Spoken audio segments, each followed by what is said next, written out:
Hello po sa inyo at good morning. Ito guys ay Wave 110 CX. Ito guys ay may sidecar at ito ay ginagamit na pantinda ng sago shake. Dahil guys ito ay may sidecar, tinanggal ko at tinulungan ko yung may-ari ng pag-aalis ito. Ito guys ay ginagamit ng panghanap buhay. At dahil guys ito ay mahina ng bumatak at umaangal na ito sa takbo, ang takbo niya lamang ay nasa 60 lang at mababa pa. Hindi ito pumapalo ng 70.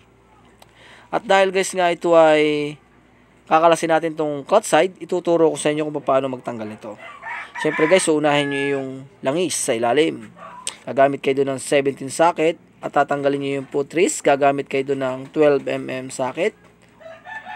At ito guys ay tatanggalin nyo rin itong tambutso and itong cover dito sa tabi dahil para maliwalas yung pagtatanggal natin dito sa clutch side. And syempre gagamit kayo dito sa crankcase ng 8mm socket. Ito guys ay pare-pareho lang naman yung haba niya. At yan guys, kakalasin natin ito ng mano-mano at hindi tayo gagamit dito ng pneumatic. And bago tayo magsimula, shoutout tayo. Shoutout sa iyo Nick Ramos ng Dasma. Shoutout sa iyo Salds TV. Shoutout sa iyo Gerald Gerau. Shoutout sa iyo Hilarion Paloma and Nono Paloma, Dasmariñas, Cavite. Shoutout sa iyo Jeffrey Subito from General Santos City. And shoutout sa iyo Anthony Gerogalin. At shoutout sa iyo Denny John Intong Tagum City, Davao del Norte. And shoutout sa iyo Samsung Binaspe, Yamashita Boys, watching from Japan. And shoutout sa iyo Giovanni Manalo from Dubai, UAE. At shoutout sa iyo Ricky Pingol from Kabalin Restaurant. At sa mga kasama mo, shoutout din sa iyo Ricky Pingol. At sana po ay payapa kayo diyang sa inyong trabaho at sana po ay maging matagumpay po yung ating quarantine ngayong araw nito. At sa mga lahat po ay sana po ay mag-ingat po tayo dahil quarantine po ngayon ay sana po ay nasa bahay-bahay na po tayo at sana po ay patnubayan po tayo ng poong may kapal at wag po tayo makalimot sa Panginoon para tayo ay manalangin. And Tarzan Alapaap, shoutout sa iyo, Dawi ng Negros Oriental. At sa mga hindi na shoutout sa iyo at sana po ay gabayan po kayo ng Panginoon at sana po ay hindi tayo magkasakit ngayon darating na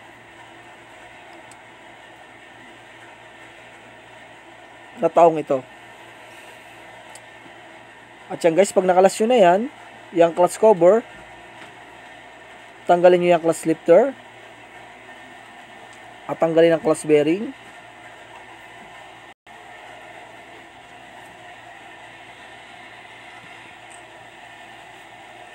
At tanggalin ang tornilyo ng centrifugal sa cover sa oil pump ng crankshaft.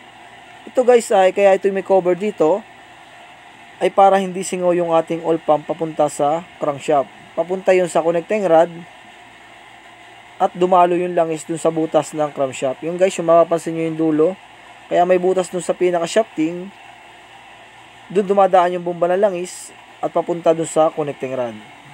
Yan guys, kaya pag tinanggal nyo to, may makikita kayo ditong gasket. Yan guys, nakakapit yung gasket. And tanggalin yung castle nut.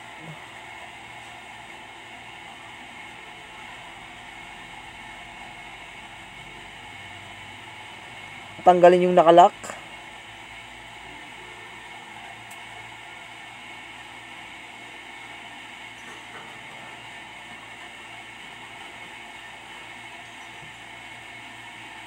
Yan guys, gagamit kayo pag wala kayong pneumatic air, gaganyanin nyo lang. Hampasin nyo lang at matatanggal yan.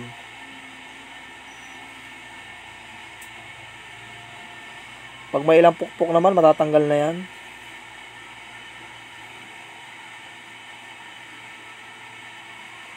Yan guys, tatandaan nyo yung kinakalas natin. Para alam nyo yung iba't ibang part ng ating motor.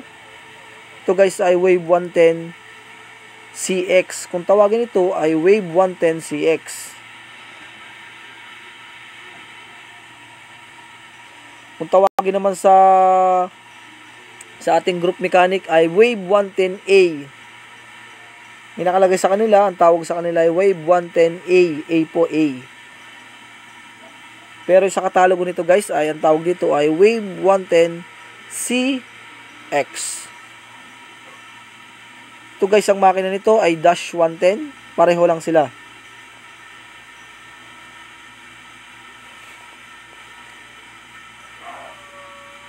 Halos nagkakatulad sila sa Wave 1, sa Dash. Pero may pagkakaiba pa rin yung ibang parts. May nagkakatulad at may nagkakasala pa rin. Kaya iba't ibang parts, iba-iba yung ginawa nilang.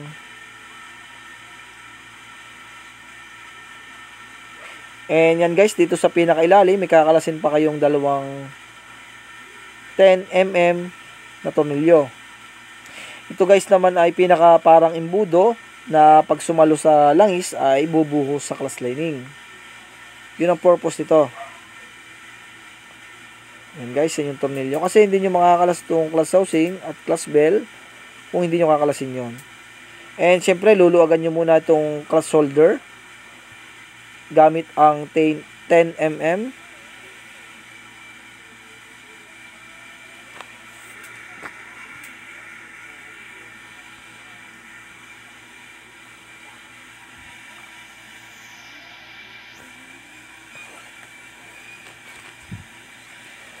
And guys, tatanggalin nyo siya ng sabay-sabay.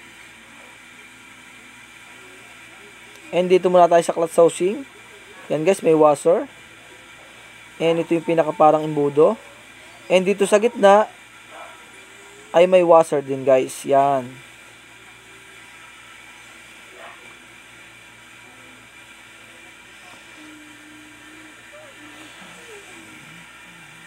And syempre guys, papalitan natin to ng clutch lining.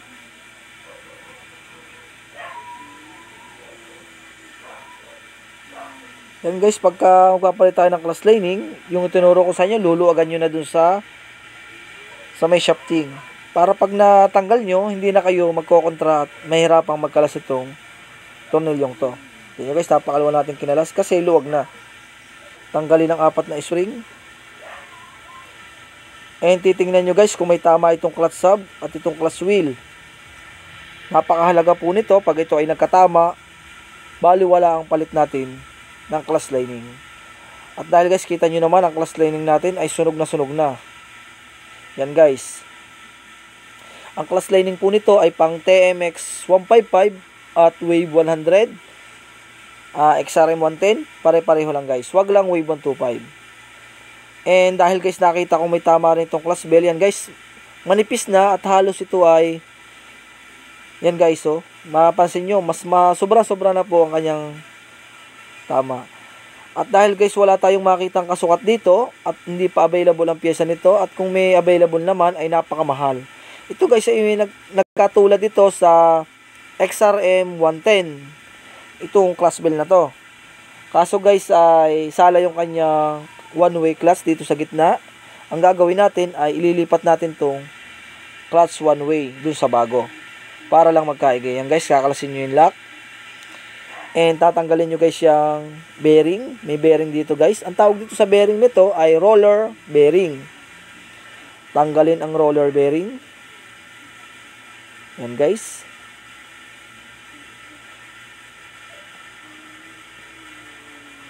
No. 4.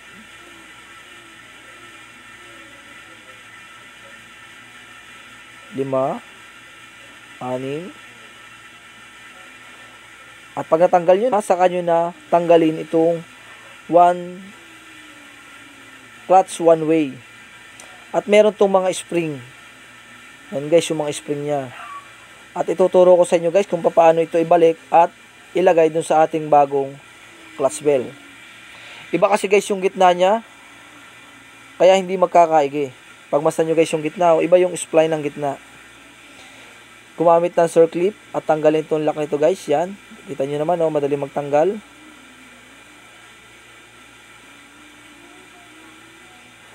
At abangan nyo guys yung ating susunod na video dito, Wave 125S Digital. Kumakadyot ang takbo pagka naka 20. May nag-request sa akin ito na subscriber. Bakit daw kumakadyot yung kanyang motor pag nasa 20 speedometer? Dahil guys ay tiyempong-tiyempo, meron tayong video nito na Wave 125 na kumakadyot. Tuturo ko sa inyo guys kung ano yon. Yan guys, ilalagay nyo doon sa bagong clutch bell. Tingnan nyo guys ha. Yan. Uunahin nyo yan. Guys, uunahin nyo yan. At yung spring guys ay doon nakalagay. Tingnan nyo guys ha. O yan ha.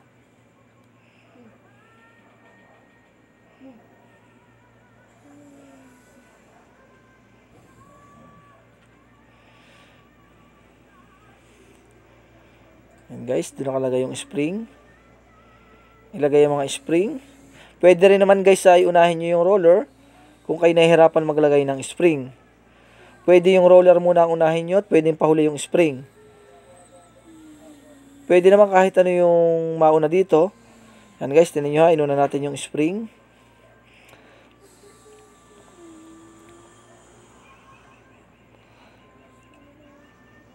At saka nyo ilagay yung ating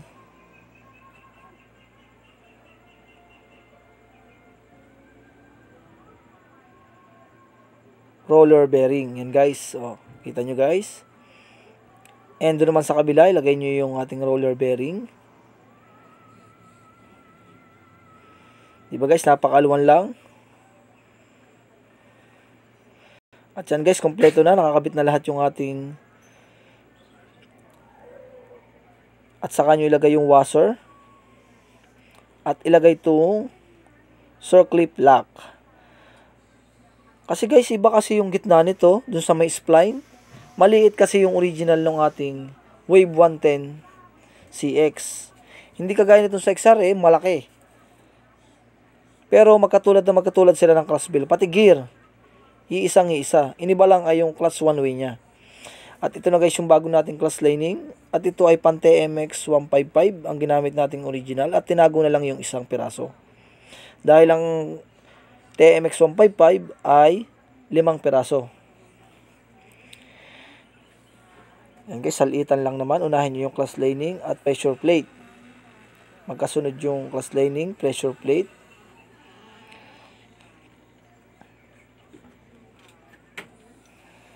And ilagay ang clutch wheel.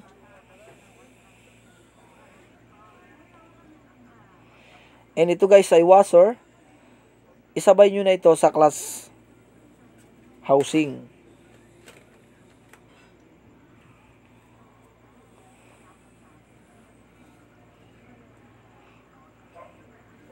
Ilagay ang clutch spring.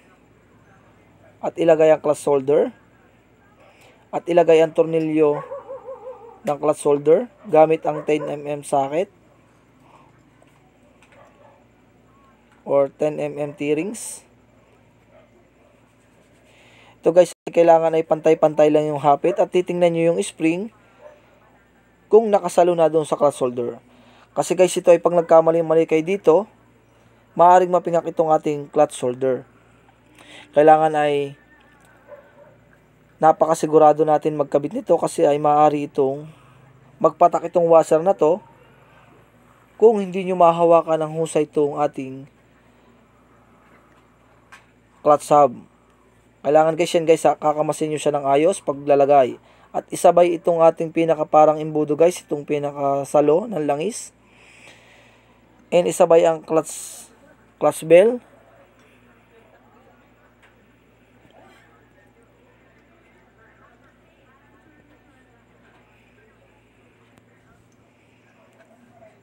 Yan guys. At maluwa naman ilagay.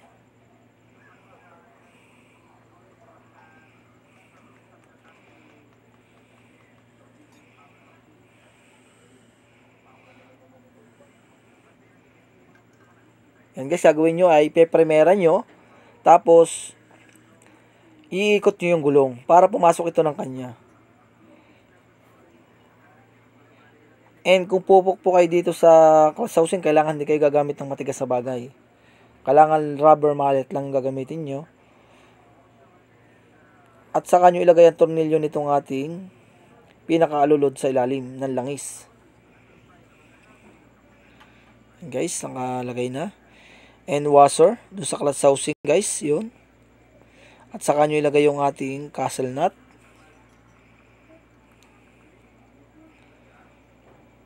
At paghahapit naman ito, guys, ay kailangan ay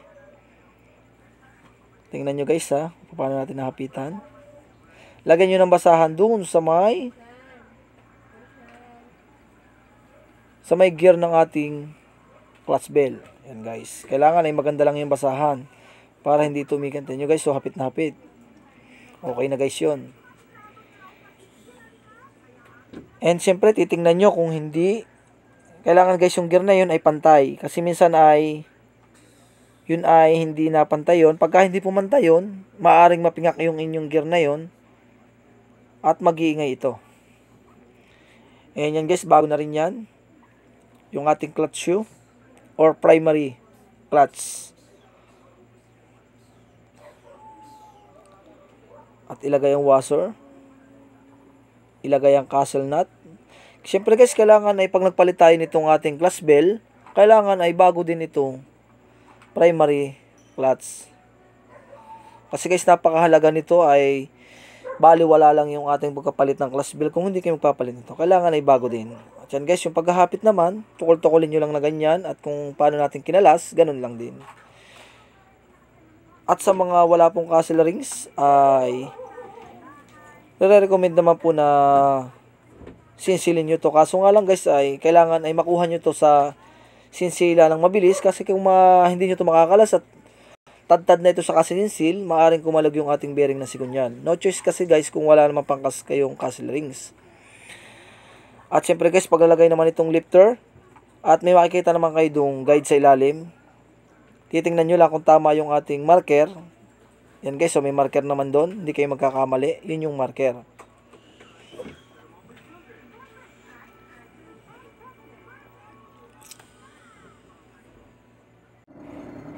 At yan, guys, kakabit nyo na yan.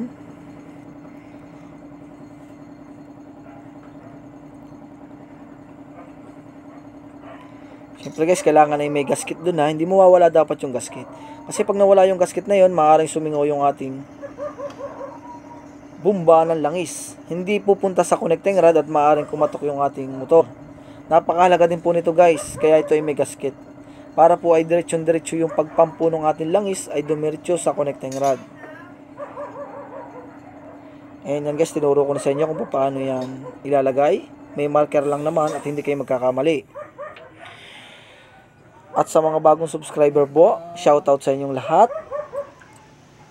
At sana po maging mapayapa po itong ating quarantine na ito.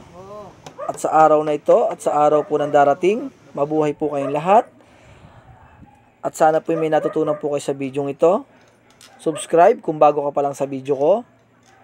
At huwag mong kakalimutan pindutin yung bell para lagi kang updated sa aking mga video. At para matuto ka sa mga makinang i-upload natin, marami pa tayong pang-upload sa mga iba't ibang motor na overhaul.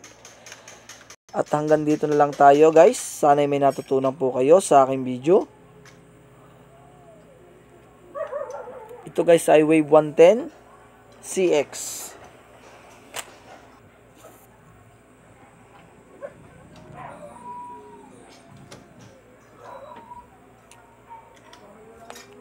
Guys, ilagay nyo yung kicker. Ilagay ang oil.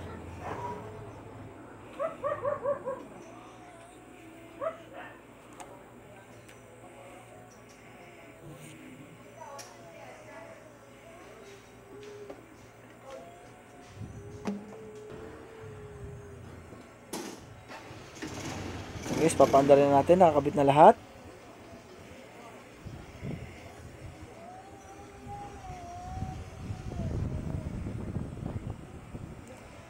And guys, Wave 110 CX. At yan, guys, yung kanyang sidecar, Sago Shake.